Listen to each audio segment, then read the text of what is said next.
Kitchen and health tips या YouTube चॅनलवर सर्व मैत्रिणींचे स्वागत आहे.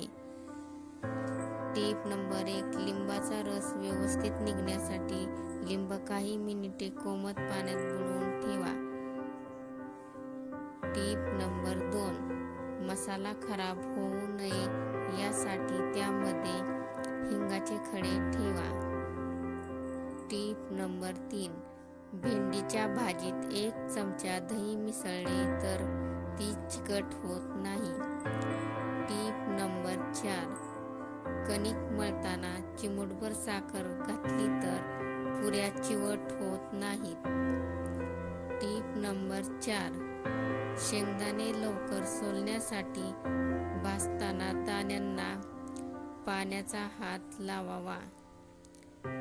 Tip number 5.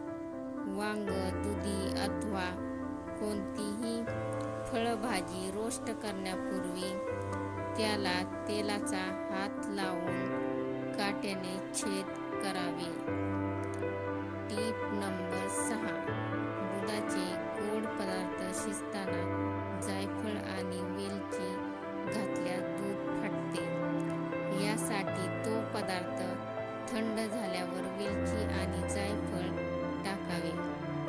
असेच नवनवीन